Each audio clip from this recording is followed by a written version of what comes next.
On Dreams Insomnies Aristotle, translated by J.J. Bear. Oh, bear with J.J.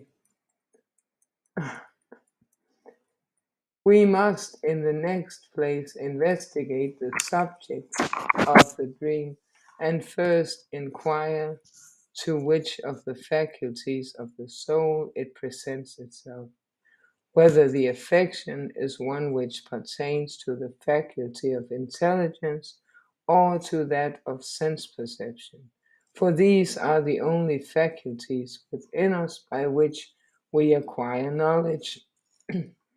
If then the exercise of the faculty of sight is actual seeing, that of the auditory faculty hearing, and in general that of the faculty of sense perception perceiving, and if there are some perceptions common to the senses, such as figure, magnitude, motion, etc., while there are others as color, sound, taste, peculiar, each to its own sense, and further, if all creatures, when the eyes are closed in sleep, are unable to see, and the analogous statement is true of the other senses, so that manifestly we perceive nothing when asleep, we may conclude that it is not by sense perception we perceive a dream.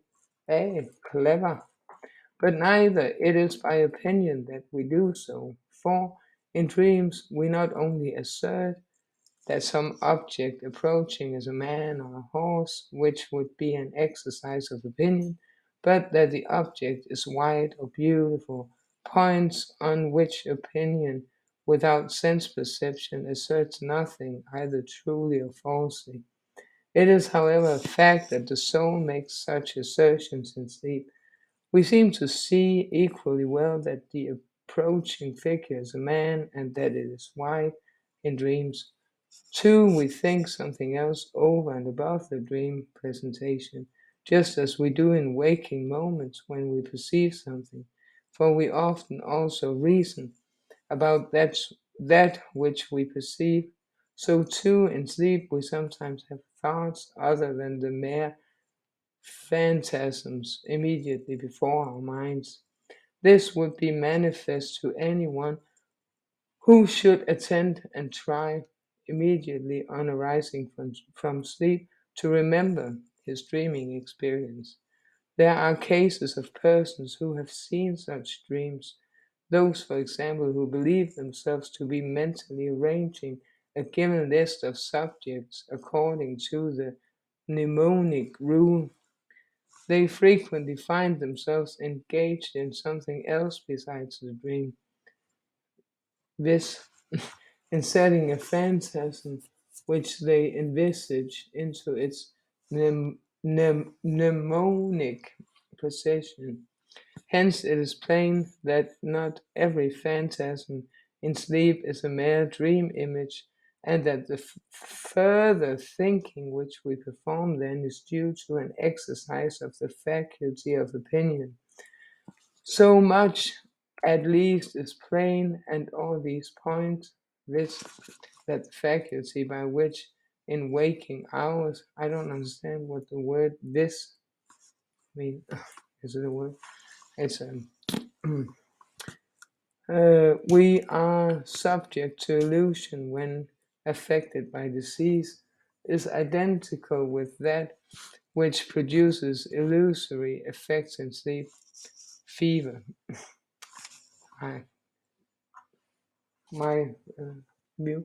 So even when persons are in excellent health and know the facts of the case perfectly well, the sun nevertheless appears to them to be only a foot wide.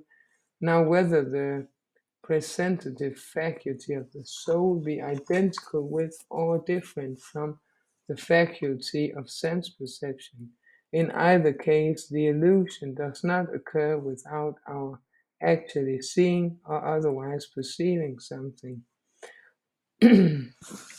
Even to see wrongly or to hear wrongly can happen only to one who sees or hears something real, though not exactly what he supposes. But we have assumed that in sleep one neither sees nor hears nor exercises any sense whatever. Perhaps we may regard it as true that the dreamer sees nothing, yet as false that his faculty of sense perception is unaffected, the fact being that the sense of seeing and the other senses may possibly be then in a certain way affected, while each of these affections, as duly as when he is awake, gives its impulse in a certain manner to his primary faculty of sense, though not in precisely the same manner as when he is awake. Sometimes, too, opinion says to dreamers, just as to those who are awake, that the object seen is an illusion.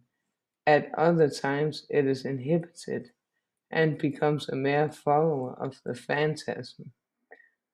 It is plain, therefore, that this affection, which we name dreaming, is no mere exercise of opinion or intelligence, but yet is not an affection of the faculty of perception in the simple sense. If it were the latter, it would be possible, when asleep, to hear and see in the simple sense. How then and in what manner it takes place is what we have to examine. Hey, wouldn't it be strange if you could be diagnosed because your dreams were wrong?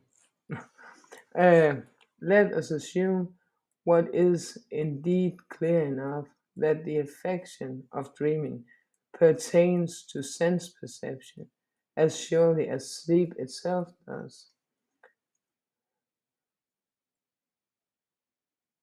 For sleep does not pertain to one organ in animals and dreaming to another. Both pertain to the same organ. What organ? The brain.